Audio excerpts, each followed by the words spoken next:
할렐루야, 우리 주님을 찬송합니다.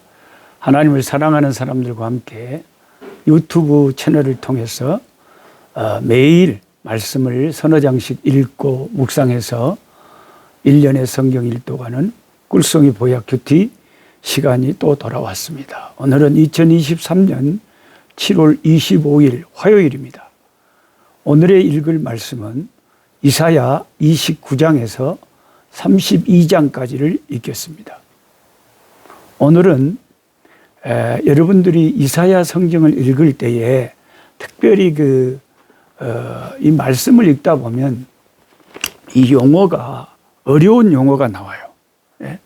한국 사람들이 좀 이해하기 힘든 그런 한국 말씀을 읽는데도 이게 무슨 뜻인가 이렇게 이사야서를 혼자 읽으시면 어려운 말씀이 나올 수 있기 때문에 제가 설명을 해드리겠습니다. 오늘 말씀 공부를 잘 해놓으시면 이사야서를 읽으면서 고개를 끄덕끄덕 하면서 뜻을 이해하는데 큰 도움이 될 것입니다. 때로는 우리가 이 꿀송이를 통해서 참 달고 오묘한 말씀을 듣기도 하지만 때로는 이렇게 학구적으로 학자의 혀를 내게 주셔서 성경을 배우고 성경을 이해하고 성경을 알 수 있도록 또 공부하는 그런 시간도 되는 거예요. 이 백성이 지식이 없어서 망한다고 그랬잖아요. 오늘의 본문이 포함된 이사야 성경을 읽다 보면 성경을 읽는 보통의 성도들이 어려워할 만한 표현이나 용어가 가끔씩 나옵니다. 얼마 전에 우리가 함께 공부한 성경 구절에서도 있었고 오늘 본문에서도 좀 어려운 구절들이 있는데 이사야서를 읽을 때 이해해야 되는 용어들에 대해서 잠시 몇 가지 설명을 좀 드리겠습니다. 첫째, 환상의 골짜기 이런 말이 나왔었죠.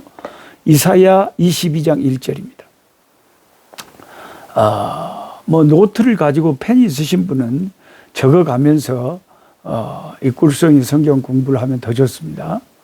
이렇게 몇 년만 계속 하다 보면 많이 성경에 대해서 많이 더 알게 되실 거예요. 그냥 성경 공부를 안 하고 교회만 다니는 사람들하고 늘 이렇게 성경 과외 교사를 찾아서 성경 공부를 매일같이 하면서 신앙생활을 하는 사람하고는 전혀 차이가 크게 나버립니다. 몇 년 지나면. 자, 성경에는 골짜기가 많이 나와요. 환상의 골짜기, 에스골 골짜기. 그 다양한 골짜기들이 나오는데 기드론 골짜기도 있죠. 산도 많이 나오고 다양한 그 용어들이 많이 나오는데 이사야 22장 1절에 환상의 골짜기에 관한 경고 이런 이사야 선지자의 예언이 나옵니다. 환상의 골짜기에 관한 경고는 어느 나라에 대한 경고요? 만약에 제가 여러분을 이렇게 물어본다면 이사야 22장 1절을 펼치면서 물어본다면 공부를 하신 분들은 아시고 공부를 안 하신 분들은 환상의 골짜기요? 꿈을 꿨나 보네. 이렇게 엉뚱한 전혀 모르는 말씀이다. 그러니까 우리가 성경을 많이 읽는 것도 많이 안 읽는 것보다는 훨씬 잘하는 거죠. 많이 읽는 것도 중요하지만 더 중요한 것은 참 묵상하고 생각하고 큐티하고 공부하고 배우고 뭘 알고 뜻을 알고 공부를 하는 것이 더 중요하다는 거죠. 환상의 골짜기가 뭐냐? 환상의 골짜기에 대한 경고를 하는데 선지자가 어디에 대한 경고인지 모르면 어떻게 해요? 이 환상의 골짜기에 대한 경고는 예루살렘을 향한 경고입니다. 예루살렘을 향한 경고. 유다를 향한 경고죠. 그들은 심판날 바벨론의 침략을 받게 되고 너무 급한 아버지 지붕 위에까지 도망쳐가지고 적을 피해 보려 하지만 소용없습니다. 그 상황을 예수님은 신약의 마지막 말세에도 사람들이 막 지붕 위로 도망가고 임신한 여자들이 화가 있고 어마어마하게 무서운 심판날이 될 것이다. 그렇게 말씀하시잖아요. 그들은 결국 결박되어 노예로 끌려간, 그게 환상의 꼴짜기에 대한 경고입니다. 예루살렘의 환상의 꼴짜기, 그 예루살렘에 있는 꼴짜기를 말하는 거죠. 그 다음에 이사야 22장 6절에 엘람 사람, 기르 사람, 이런 용어가 나와요. 엘람 사람, 기르 사람들은 나중에 바벨론을 무너뜨리고 새로운 나라를 세운 메대와 바사 사람들을 엘람 사람, 기르 사람이다 그런데, 지금 이 설명을 여러분이 노트에 적으시고 이해하시고 알고 이사야 22장 6절을 읽으면 아하, 바벨론을 결국 메대와 바사가 멸망을 시키는데 그 엘람 사람, 기르 사람들이 바벨론을 완전히 정복해 버리는구나. 그런 걸 알면은 바로 말씀이 이해가 돼 버려요. 그걸 모르면 엘람 사람, 기르 사람이 어디 사람이요, 시방? 저는 전라도 벌교 사람인데 엘람 사람, 기르 사람은 어디 사람이래요? 바벨론을 무너뜨린 메대와 페르시아 사람들이다. 적어 놓으셨죠? 그 다음에 오늘 본문 그 이사야 28장 9절에 이런 표현이 나옵니다. 젖떨어져 품을 떠난 자들. 이 선지자가 하는 이 말씀 표현 중에 특히 이사야 선지자는 굉장히 웅변가처럼 그 표현이 웅장하잖아요. 선지자 이사야의 표현은 하늘이여 들으라, 땅이여 들으라. 나귀도 그 주인을 알고 소도 자기에게 풀 먹여주는 그 주인의 고마움을 알건만은 내 백성은 하나님의 은혜를 잊어버렸다. 하늘이여 땅이여. 와우.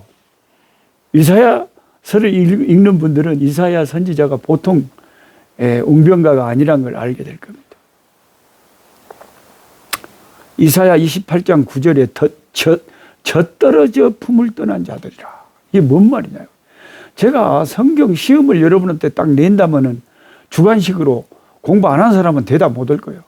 이사야 28장 9절에 나오는 젖떨어져 품을 떠난 자들은 어떤 자들입니까? 그러면 이게 한 번도 공부를 안 한 분들은 젖이 떨어져서 품을 떠나버려? 어떻게 된 거예요? 이거 뭔 뜻이요? 이렇게 혼동스럽단 말이에요. 그래서 자꾸 공부를 해야 된다는 거죠. 성경을 많이 읽기도 읽어야 되지만 공부하면서 읽으라요. 노트에 적는 것도 귀한 거지만 뭘 알고 적으라 이거죠. 이사야 28장 9절에 나오는 젖떨어져 품을 떠난 자들이란 표현은 그 좌우 앞뒤 문맥을 보면 이스라엘 사람들이 선지자의 말을 듣고 큰일 났다, 가슴을 치고 회개하자, 하나님께로 돌아가자, 그렇게 하기는커녕 자기들을, 이스라엘 백성들을 젖을 막 뗀 어린 아이인 줄 아냐 하면서 선지자의 충고를 조롱하는 말이 젖떨어져 품을 떠난 자들인 줄 아느냐 우리가. 이게 뭔 말이에요? 젖을 막 뗀 어린 아이인 줄 아냐. 우리를 지금 젖비린내 나는 애기들인 줄 아요? 아이고 선지자 당신 혼자 잘났어? 걱정하지 마시오. 그 말이다 이 말. 그러니까 망하지. 그러니까 망하는 거죠. 참 회개하는 것도 은혜예요. 회개가 아무나 되는 것도 아니고요. 회개하는 것도 은혜예요. 여러분이 회개가 된다는 것은 큰 은혜를 받은 사람들이에요. 그 다음에 참 이 표현은 꼭 여러분 설명을 들으셔야 되는데 이사야 28장 10절에 이런 말이 나와요. 여러분 성경을 보면 경계에 경계를 더하며 경계에 경계를 더하며 교훈에 교훈을 더하며 교훈에 교훈을 더하되 여기서도 조금 저기서도 조금 하는구나. 야, 이거 제가 고등학생들 국어시험 보댔기 이거 딱 본문에 적어놓고 이게 뭔 뜻이냐 물어보면요.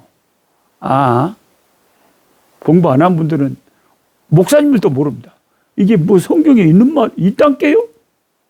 이사야 28장 10절을 보시란께. 이게 뭔 말이래요? 이게 무슨 뜻이냐? 설명을 들어보면 쉬워요.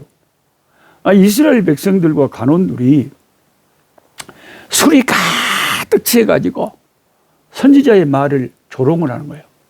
선지자가 길거리에서 막 외치는데 선지자를 조롱하면서 짓거리는 소리가 방금 읽은 이사야 28장 10절에 술 취해갖고 짓거리죠. 그러니까 말을 자꾸 반복하잖아요.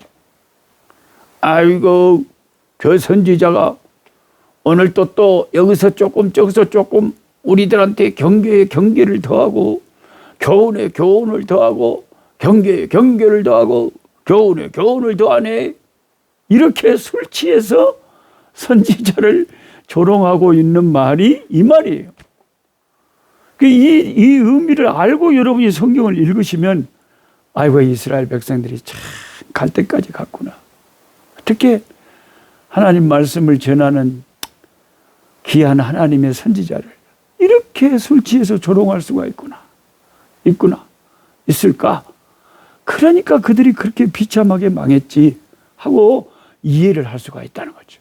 근데 이 뜻을 모르고 이걸 읽으면 그냥 읽는 거야. 아무 생각 없어요. 나 읽었단께? 읽으면 보던데요. 아무 생각이 없는데. 뭔 뜻인지도 모르는데. 그러니까 성경 공부를 해야 된다는 거예요. 저 어렸을 때 우리 동네 전남 보성군 벌교 해정 상호 목골부락에 그 아저씨가 서센 아저씨가 있었는데 그 서센 아저씨는 항상 벌교장만 되면 5일마다 장이 서잖아요. 시골에는. 벌교장만 되면 우리 동네 그 언덕 고개를 넘어오면서 꼭 가만히 서가지고 많은 사람들이 있는 것처럼 연설. 이 사람의 꿈이 정치가가 되는 것이 꿈이었는지 혼자서 술 취해가지고 이승만 대통령이 어떠고 뭐 하셨다고 막 혼자서 막 연설을 하는 거예요. 술이 취해갖고. 그러면 동네 사람들이 엄마 서센 오늘 또 한잔 했구만. 그러고 거의 그냥 미친 사람 정신 나간 사람 취급하는 거예요. 서센이 그랬단께 우리 동네 서센이. 그러니까 우리 동네 서센 같은 사람이 그 당시에 이사야 선지자가 그렇게 피를 토하며 그들에게 회개를 외치고 이스라엘의 멸망을 외칠 때 자기 아들 둘이까지 예언을 담아서 이름을 지어가지고 멸망이 속히 임한다. 다시 돌아오리라. 막 그런 아들의 이름까지 지어가면서 벌거벗어가면서 거리에서 외치는데 사람들이 술 취해가지고 선지자를 조롱하는 말이 저 사람은 맨날 경계에 경계를 더하고 경계에 경계를 더하고 교훈에 교훈을 더하고 교훈에 교훈을 더하네. 여기서도 조금 저기서도 조금 또 저러네. 이렇게 조롱을 한 그런 말이었다. 이걸 알고 여러분이 읽으면 얼마나 참 그 당시에 타락상이 적나라하게 여러분의 마음에 다가오냐 이거죠. 그 의미를 알고 성경을 읽으면 그만큼 선명하게 다가오는 거죠. 저도 이제 말씀을 전하는 목사로서 이렇게 평생을 살다 보니까 참 그래요. 저는 희한하게 하나님이 특수하게 중학교 때부터 설교를 하게 만들었어요. 제가 다니던 학교가 벌교 상강중학교라고 예수 믿는 미션스쿨이었는데 매일같이 아침에 10분씩 예배를 드리고 수업을 시작해요. 그럼 이제 선생님이 성경을 읽고 잠깐 말씀을 주시고 이제 하루를 시작해야 돼 기도하시고 해야 되는데 선생님이 처음 오셔가지고 자기도 신앙이 별로 없고 초보 교회를 다니라고 하니까 할수 다니니까 뭘 몰라요. 그러니까 나한테 시키는 거예요. 야, 노록수, 네가 나와서 오늘 예배 인도해. 그럼 나는 좋다고 나가가지고 성경 한 구절 읽고 말씀 나누고 행여나 나 안 시켜주나 그랬죠. 근데 이제 그때부터 이렇게 계속 말씀을 전하고 이렇게 지금까지 살아오면, 지금도 계속 주일날은 이제 여기서는 이제 잘 쇠가 안 돌아가지만은, 예? 이 전라도 벌교 영어를 갖고 이 사람들한테 설교를 하려니까 쉽지는 않죠. 그래도 최선을 다해서 이렇게 말씀을 전하는데, 그래도 성도들이 귀를 쫑긋하고 이 피부가 까만 성도들이 웃었다가 참 고개를 끄덕거렸다가 아멘을 했다가 박수를 쳤다가 그 말씀을 이렇게 잘 배우고 받아들이는 걸 보면 그때가 제일 보람있어요. 근데 언제 제일 답답하냐? 그래 막 부흥회를 하고 막 한국 교회 가서 말씀을 전하고 해도 참 100명이면요 한 20, 30명은 맥없이 교회를 와 있는 사람들이 있어요. 아무 말씀에 대한 반응이 없어. 예배 끝나고 그냥 하나의 형식상 의례상 국민 의례에 맞춘 듯이 끝나버리고 전혀 무슨 말씀을 들었는지 말씀을 마음에 간직도 안 하고 말씀을 생각도 안 해요.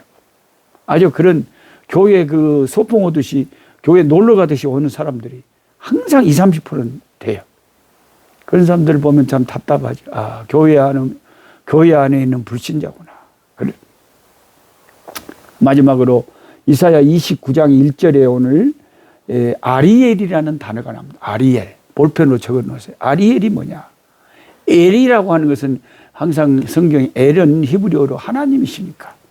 아리엘. 하나님의 아리, 사자. 하나님의 사자라는 뜻이죠. 그 성의 견고함을 가리킨다고. 아리엘. 반면 하나님의 화로라는 뜻으로 쓰일 경우에는 향이 꺼지지 않는 하나님의 제단이 있는 곳을 가리키는 아리엘을. 그러면 이사야 29장 7절 8절은 이것이 예루살렘의 이름임을 알려주는 거죠. 아리엘아 하면 예루살렘아 그 말이다. 예. 그리고 우리 엄마는 항상 나를 또록수야 하고 그렇게 불렀거든요. 내 이름이 노록수인데 왜 또록수예요? 그러니까 그렇게 애칭으로 부르는 이름이 있어요. 아리엘, 하나님의 사자. 또 하나님의 제사를 드리는 향로가 있는 그 아리엘. 하나님의 화로, 하나님의 사자. 그게 예루살렘을 애칭으로 부르는 이름이다. 그 아리엘이 이스라엘의 불신앙 때문에 적의 침략을 받을 것이라고 경고하고 있는 말씀. 이사야 29장 1절에 있는 말씀입니다. 자, 이렇게 잠깐 공부를 하니까 여러분 영 좋죠. 모르는 것을 알아가고 말씀이 그냥 확실하게 이해가 되니까 얼마나 좋아요. 그러니까 매일같이 말씀 공부를 해야 되겠어요? 안 해야 되겠어요? 해야 되겠죠. 그냥 유명한 그 유튜브에 그냥 막 그 유명한 부흥사들 그런 것만 들으려고 그러지 말고 이게 생수 같아요. 생수. 물도요. 그 인기 있는 유명한 그 부흥사들의 설교는 하나의 콜라나 사이다 같다면 그냥 순수하게 볼펜 들고 성경 펴놓고 성경 공부하는 우리 꿀성이 보약교회 식구들은 항상 깊은 산속 옹달샘, 사람들이 별로 안 찾는 항상 생수를 마시는 사람. 자기가 말씀을 공부하면서 자기가 깨닫고 자기가 적용하고 기도하고. 그게 얼마나 좋아요.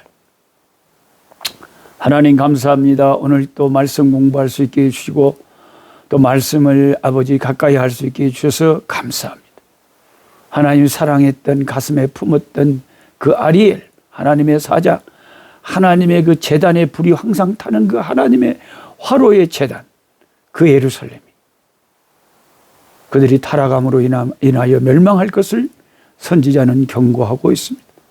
선지자의 그 아버지 참 기가 막힌 아버지 하나님의 눈물의 외침을 그들은 술이 취해서 조롱하고 있습니다. 교회를 다니되 전혀 말씀에 반응이 없이 그냥 몸만 성전 마당만 발로 밟고 왔다 갔다 하는 맛을 잃어버린 소금 같은 빛을 잃어버린 빛 같은 그런 아버지 교인들이 많이 있는데 우리들을 불쌍히 여겨주시고 말씀이 아버지 하나님의 생명이 되고 능력이 되고 우리 마음에 다가오게 기억되게 말씀이 능력이 되게 하옵소서. 말씀이 우리의 일을 치료하며 새롭게 하게 하옵소서. 주 예수님 이름으로 기도하옵나이다. 아멘. 약한 자 힘주시고 강한 자 바르게 주 혼자 정케함이 주님의 뜻이라. 해 아래 압박 있는 곳 주 거기 계셔서 그 팔로 막아 주시어